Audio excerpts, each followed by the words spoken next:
Hello friends, आज हम बात करने वाले हैं एक ट्रेंडिंग टॉपिक के बारे में जो है बिटकॉइन।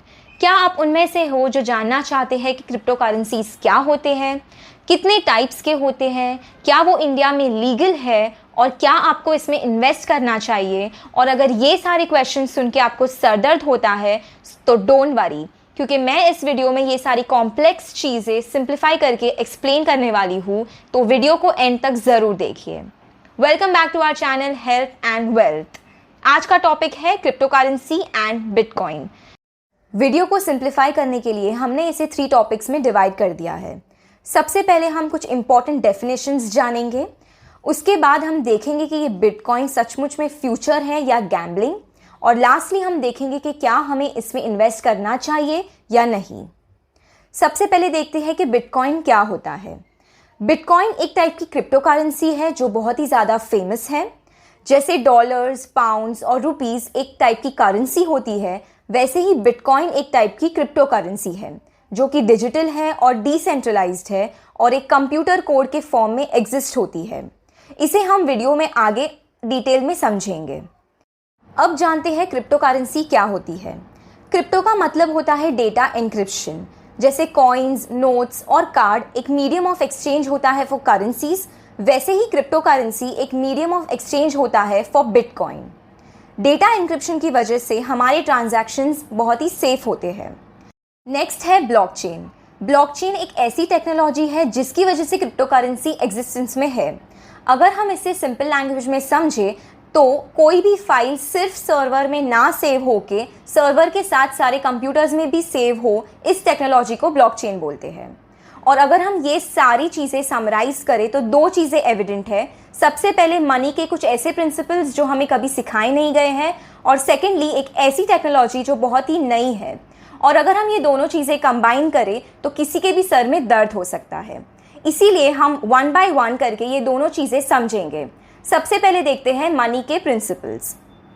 इस वर्ल्ड में करेंसीज आने के पहले बार्टर सिस्टम चलता था, जिसमें अगर आपको कोई प्रोडक्ट खरीदना हो तो आप आपका प्रोडक्ट एक्सचेंज करके उसे खरीद लेते थे। लेकिन इस सिस्टम का एक फ्लॉ था, जो कि था कि इसकी कोई मेजरिंग यूनिट नहीं थी, और इस फ्लॉ को दूर करने के लिए कॉइन्स और नोट्स इंट्रोड्यूस किए गए थे। कोई भी 500 रुपीज़ की नोट की वैल्यू 500 इसीलिए है क्योंकि हमारे गवर्नर ने उस पर साइन की है कि वो 500 रुपीज़ की नोट है।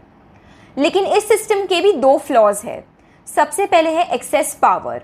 हमारे गवर्नमेंट के पास एक्सेस पावर है जिसकी वजह से वो ये नोट्स की प्रिंटिंग बढ़ा सकते हैं, और सप्लाई ज़्यादा होने के कारण इसकी वैल्यू कम हो सकती है। सेकेंड है डीमोनेटाइजेशन। आपको पता ही है किस तरह रातों रात 500 और 1000 रुपीज़ की नोट्स बंद की गई थी। ये दोनों फ्लॉज को दूर करने के लिए बिटकॉइन इंट्रोड्यूस हुआ है। बिटकॉइन का सप्लाई बहुत ही लिमिटेड है और साथ ही इसकी वैल्यू कोई भी गवर्नमेंट कंट्रोल नहीं कर सकता। अब अगर हम देखें कि मनी कैसे over a period of time evolve हुआ है, तो सबसे पहले था बार्टर सिस्टम, फिर गोल्ड, फिर कॉइन्स, फिर यूपीआई, और अब पता नहीं क्या। अब हम बढ़ते हैं टेक्नोलॉजी एस्पेक्ट की तरफ। अगर हमें करंट सिनेरियो में कोई भी ऑनलाइन ट्रांजैक्शन करना है तो सबसे पहले उसे बैंक वेरीफाई करता है अपने पेमेंट गेटवे से, for example master card, visa etcetera, और वेरिफिकेशन के बाद एक छोटी सी फ़ी डिडक्ट करके बैलेंस अमाउंट बेनिफिशियरी को ट्रांसफ़र कर देता है। ये ट्रांजैक्शंस की डिटेल सिर्फ एक जगह स्टोर होती है जो कि है बैंक का सेंट्रलाइज्ड सिस्टम। अब अगर हमें सेम ट्रांजैक्शन क्रिप्टो करेंसी के थ्रू करना है तो इसमें कोई भी बैंक इन्वॉल्व नहीं होती है। इस ट्रांजैक्शन की बेसिक डिटेल्स सिर्फ एक सिस्टम में ना स्टोर होके सभी क्रिप्टो करेंसी यूजर्स के सिस्टम में स्टोर हो जाती है, और इसीलिए इसे हम डिसेंट्रलाइज्ड बोलते हैं। अब हम आगे बढ़ते हैं एक इम्पॉर्टेंट क्वेश्चन के आंसर की तरफ, जो है क्या बिटकॉइन सचमुच में फ्यूचर है या कोई गैम्बलिंग। इसे जानने के लिए पहले बिटकॉइन की हिस्ट्री देख लेते हैं। बिटकॉइन 2009 में इंट्रोड्यूस हुआ था बाय सातोशी नाकामोटो। ये इंसान कौन है, किधर है, ये एक मिस्ट्री है। 2009 में बिटकॉइन की वैल्यू ऑलमोस्ट नेग्लिजिबल थी, और 2010 में जब बिटकॉइन की वैल्यू $0.01 से भी कम थी तब उसका फर्स्ट ट्रांजैक्शन हुआ था, जहां पर एक इंसान ने 10,000 बिटकॉइन देकर 2 पिज्ज़ाज खरीदे थे। और अगर हम आज देखें 11 साल बाद 2021 में बिटकॉइन की वैल्यू $37,000 पहुंच गई है। इतना ही नहीं, इसकी ऑल टाइम हाई वैल्यू $62,000 रह चुकी है। और अगर हम वही 2 पिज़्ज़ा की वैल्यू आज कंपेयर करें तो उसकी वैल्यू 4,000 करोड़ से भी ज़्यादा है। इसी क्रेज़ की वजह से आज मार्केट में 4,000 से भी ज़्यादा क्रिप्टो करेंसीज अवेलेबल है, जैसे कि इथेरियम, रिपल एट्सेट्रा। और इतना ही नहीं, एक मीम कॉइन भी अवेलेबल है जिसका नाम है डॉज कॉइन। और ऐसे ही बहुत सारे क्रिप्टो करेंसीज अवेलेबल है। बिटकॉइन फ्यूचर है या गैम्बलिंग, इसे फाइनली आंसर करने से पहले इसके प्रोज एंड कॉन्स देख लेते हैं। प्रोज सबसे पहले है डिसेंट्रलाइज्ड, यानी कि बिटकॉइन को कोई भी गवर्नमेंट कंट्रोल नहीं कर सकती। सेकेंड है लिमिटेड सप्लाई, बिटकॉइन का सप्लाई बहुत ही लिमिटेड है, यानी कि मार्केट में fix number of bitcoins he available है।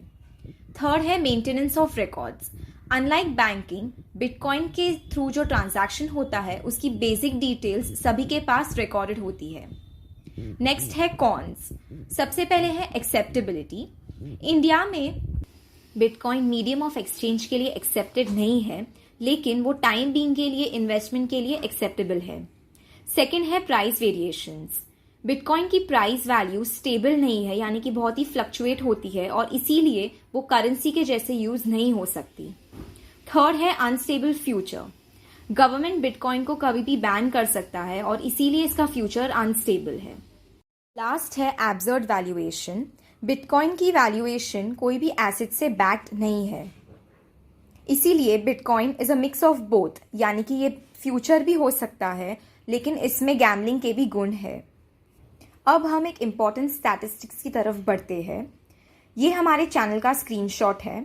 आप देख सकते हैं कि 97% लोग हमारी वीडियोस देखते हैं, पसंद भी करते हैं, लेकिन सब्सक्राइब नहीं करते हैं, जिससे हमारा चैनल जितना ग्रो होना चाहिए उतना नहीं हो पाता है।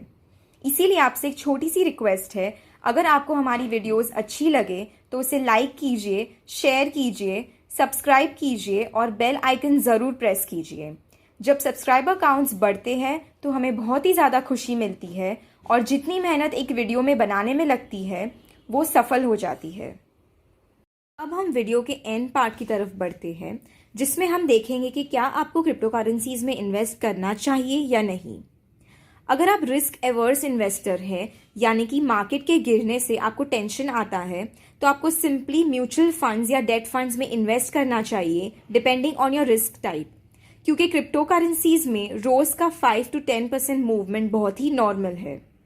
दूसरी तरफ अगर आप रिस्की इन्वेस्टर है जिन्हें मार्केट के उतार चढ़ाव से ज़्यादा फर्क नहीं पड़ता है, तो उसमें भी अगर आप न्यू इन्वेस्टर हैं तो आपको स्मॉल कैप म्यूचुअल फंड में इन्वेस्ट करना चालू करना चाहिए।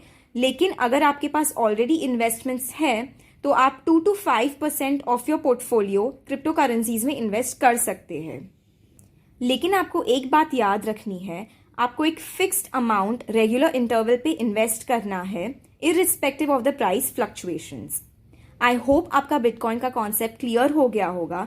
अगर आपको मेरी वीडियो अच्छी लगे तो ज़रूर उसे लाइक कीजिए, कमेंट कीजिए, शेयर कीजिए and thank you for watching.